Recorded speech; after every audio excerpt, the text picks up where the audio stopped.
What's going on, everybody? Welcome to Command and Console. My name is Jason. Today we are talking about disappointing sequels slash reboots. The way I've catered this list is that they're from my collection and they are games that I like to a degree. They're in my collection. I enjoy these games. But if you kind of look back to the games that came before these sequels slash reboots, in my opinion, they're not quite at that standard. They're not quite as good as what come before them. With that being said, let's get to that honourable mention. My honourable mention for this video is going to be WWF SmackDown Just Bring It. Now this game I was super hyped for this game back in the day, and I wasn't even really a wrestling fan back then, but I was a big fan of wrestling games, right? So I played WWF SmackDown and the sequel SmackDown 2 on the Sony PlayStation. I loved those games. I used to play shitloads of it as a kid. I played those with friends. They were fun PS1 wrestling games. The beginning of a dawn of some classic wrestling games, in my opinion. So when we knew that we were going to get the very first PlayStation 2 wrestling game, the hype was there. And I didn't get a PS2 straight away. I got a PS2 maybe 2 or 3 years down the line, back in the day, maybe like 2003, 2004.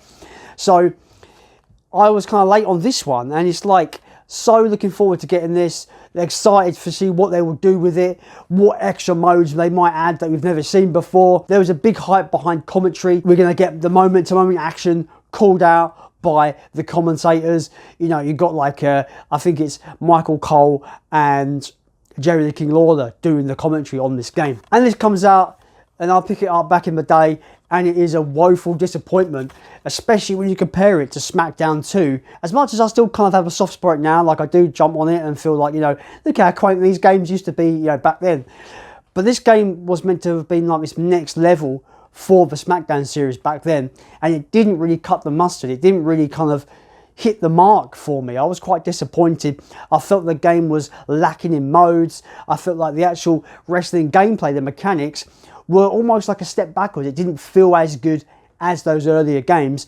And this whole new thing with the commentary would be the big selling point of the game. First time having commentary in this series.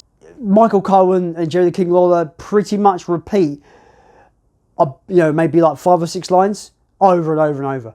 So you've already, you know, within like a few matches, you've had enough of their voices, like to the point where you can pretty much like, you have nightmares about them saying certain phrases. Yeah, this game was woefully disappointing for me, and I think the series took it to the next level afterwards. I think Shut Your Mouth is a infinitely better game, so at least they took on board the criticisms from this game and gave us a great, you know, the next 2 games in the series after this were like some of the best. You know, Here Comes the Pain being one of the best ever, in my opinion. But yeah, this one, the first PS2 SmackDown title, was disappointing. I like it, but at the time it was really disappointing. That's SmackDown Just Bring It.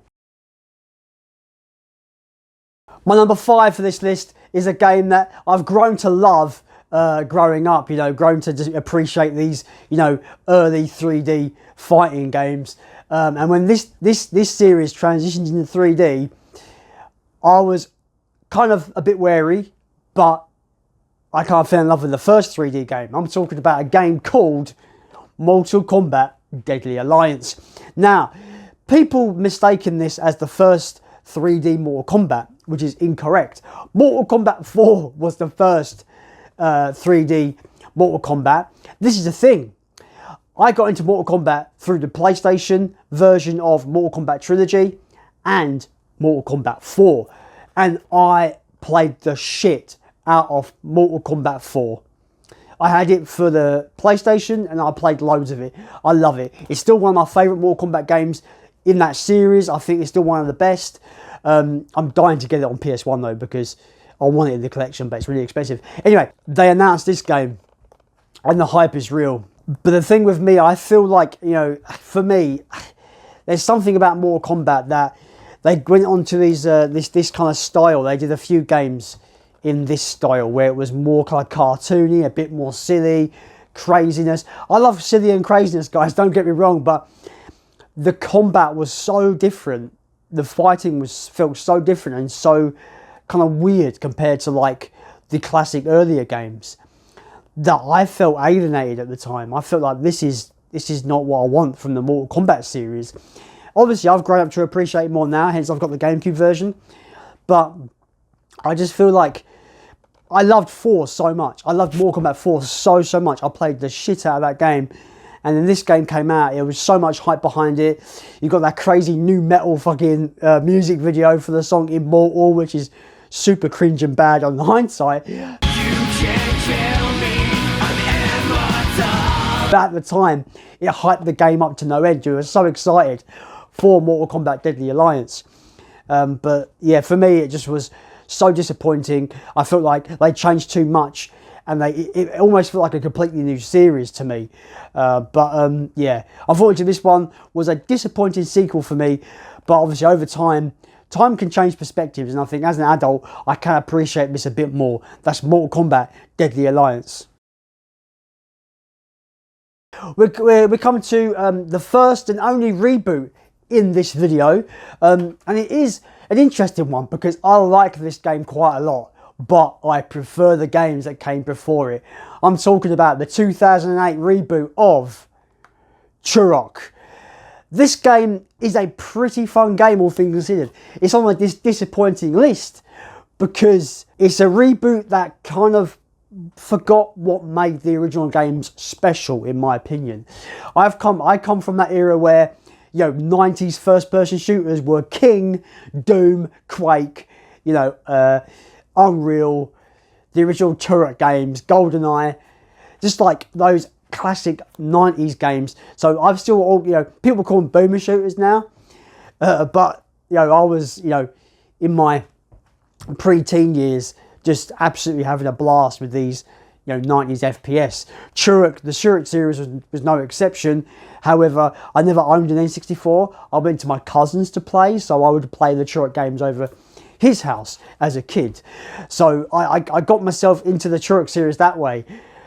And I was quite excited when this game was announced. I was like, oh man, I love the Turok series. I'm really looking forward to this remake.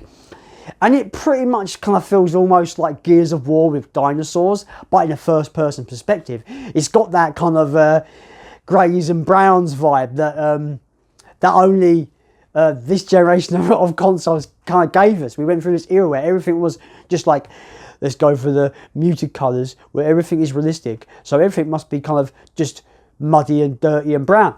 But it was a phase that these games went through, and Turok took on that, unfortunately. But this game is still fun. It's gritty, it's dark, it's violent, and the dinosaurs look pretty cool in it. But again, I'm pretty much disappointed in this because it has nothing. It's it's unrecognisable to the original series. And I love those three games from Turok. Turok 3 in particular is my favourite. I adore them. They're just like great, you know, 90s FPS games, like classic, you know, boomer shooters, I suppose.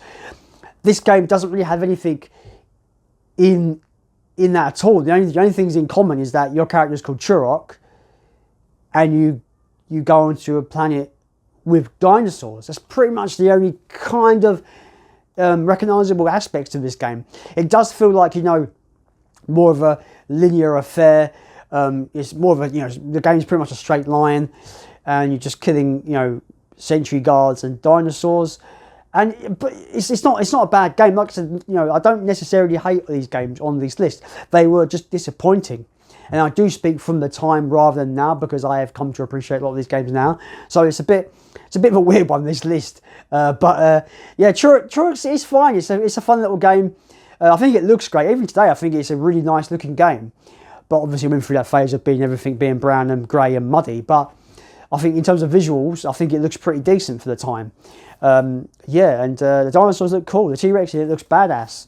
Gotta love the T-Rex in these games. That's the dinosaur you want to see, isn't it? Yeah, so this game, it's got its fans. I think I'm one of them, especially, you know, growing up with it. But as a reboot / sequel to a classic first-person shooter series, it is a bit of a disappointment, all things considered. That is Turok. Now, number 3 in this list, This one hurts because the game before this one is a bona fide masterpiece. This game is really good. Don't get me wrong, guys. I like this game a lot. But the game that came before it is a racing game masterpiece. It made my favourite racing games ever list, if you saw that video. I'm talking about Ridge Racer 5. I know, guys, I know. This game is good. The visual upgrade for this game is fantastic. It still looks really good now as well on PS2. I think it's surprisingly held up visually. But I feel like this game, it loses the personality, the vibe, and the art direction of Ridge Racer Type 4. Ridge Racer Type 4 for me is a masterpiece. You know that, guys. I spoke about it in my Best Racers video. But this one, I like this one, but like I said, it's disappointing, especially comparing it to Ridge Racer Type 4. If I didn't have to compare it, I'd go, yeah, it's a really good racing game. I recommend this one a lot. It's really good. It's a good PS2 racing game, actually. Highly recommend this one. The visuals are great. Like I said, it looks really good now. Even in 2025, it looks decent. But I can't help but wonder what would have been if they kind of kept the style of Ridge Racer Type 4. There's something special about that game that this game kind of lacks for me. It's a great racing game where it focuses on drifting and just going around the track really fast, but it just doesn't have that character or personality that Type 4 had. And with that, it is quite disappointing. But then again, you never can follow up perfection. So, so that's that. That is Ridge Racer 5. My number 2 pick, this one hurts.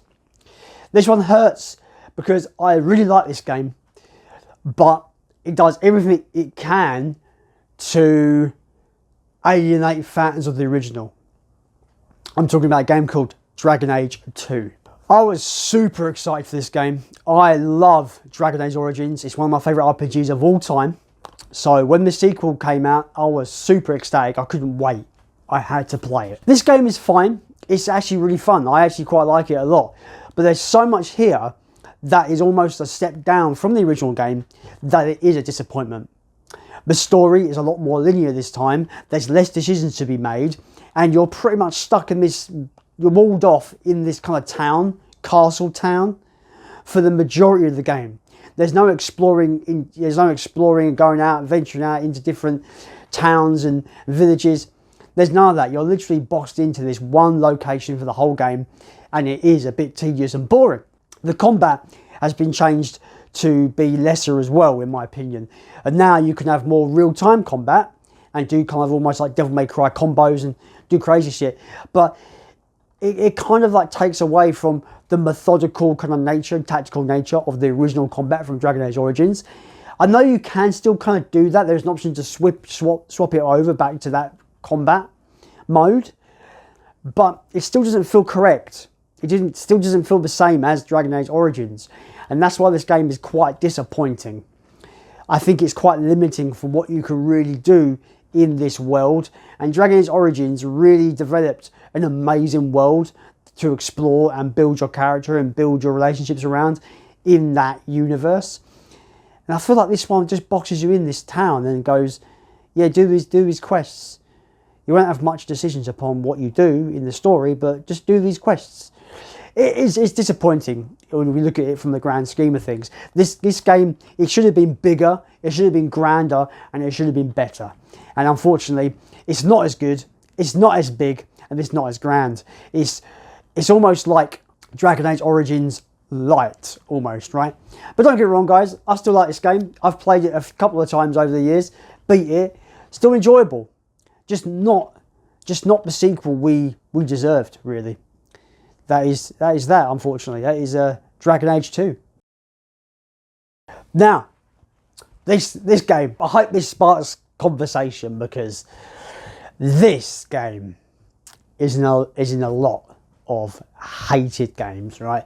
Worst games ever. This is on the disappointed list because at the time, I didn't like this game at all. They swayed so far into the this is unrecognisable to me territory that I'm like, I don't want this as part of the series. Growing up a bit more and replaying this last year, I'm a bit more chill about it. You know, I'm a bit like, you know, the game is what it is, and I quite enjoyed replaying it. My number one is going to be Resident Evil 6. Again, like I said, when it came out, I was woefully disappointed. And as an adult now, like, I mean, I was an adult then, but growing up a bit more and being a bit wiser with my game choices, and kind of like enjoying revisiting games that I didn't particularly gel with back in the day, and actually giving them a second shot. I always think every game's worth a second chance, right? Replaying this in 2024, last year, I had fun with this. It's an over-the-top, crazy, stupid Japanese action game, and it knows exactly what it is. Obviously, it has its issues. It tries to pack in too much. It's overstuffed. You've got 4 campaigns.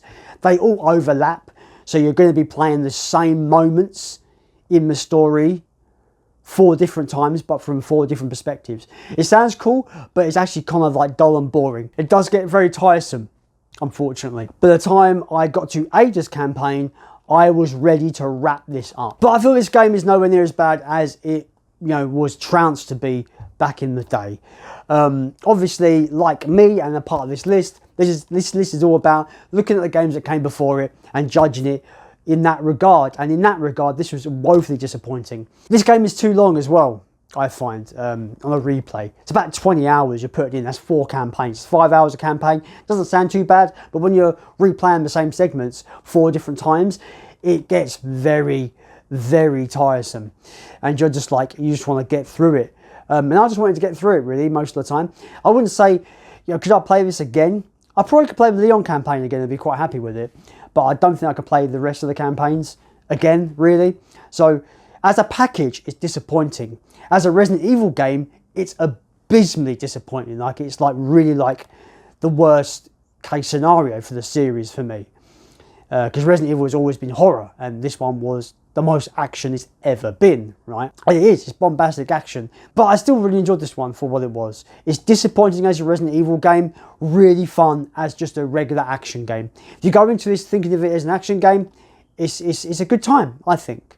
But like I said, comparing it to Resident Evil 5 and 4 even, and it being in the Resident Evil series, it is such a massive disappointment when you compare the quality there. That's Resident Evil 6. So that's it, guys. Those are my picks for disappointing sequels / reboots. I know I've only got one reboot in here, but I thought I'd chuck it in there for good measure. Let me know any of your thoughts about these games in the comments down below. What are the games that you felt were disappointing? You don't have to dislike them. You can like them, but you just were a bit like, oh, this could have been better, right? All of these games could have been way better than they were, in my opinion. But I still like them now, as in, you know, revisiting them has been quite fun. But that's the great thing about video games, guys. It's why I love collecting and, you know, picking up games that I remember playing as a kid or as a young adult, because tastes will change all the time. And picking up these games in particular, giving them a second chance and appreciating them more now, that's the fun of video games for me. That is the rediscovery part that I love about collecting video games. But yeah, like I said, guys, let me know your thoughts in the comments down below. And as always, let's continue to build a games collection.